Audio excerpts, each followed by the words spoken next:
হাত দাঙি দিয়া নিচিনাই হৈ গৈছিলে কিন্তু আজি মানে তেখেতৰ প্ৰচেষ্টা আৰু তেখেতে দিয়া আমাক উৎসাহ আৰু সাহসখিনিৰ কাৰণে আজি মোৰ হাতলৈ এটি ছোৱালী সন্তান মোৰ হাতলৈ আহিছে।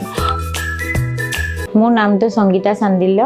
মই 2023 পৰা ইয়াত ট্ৰিটমেণ্ট কৰি আছিলোঁ ডক্টৰ অশোক কুমাৰ আগৰৱালা ছাৰৰ ওচৰত।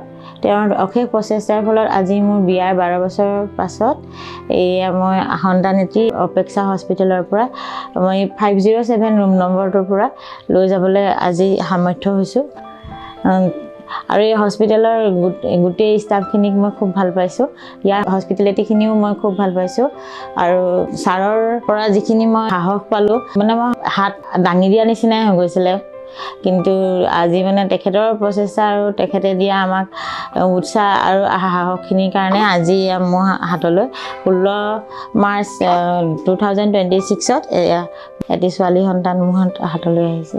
সেইকাৰণে তেখেতৰ ওচৰত মই চিৰকৃতজ্ঞ আৰু সদায় ঋণী হৈ ৰ'ম আৰু ধন্যবাদ যাচিলোঁ তেখেতক।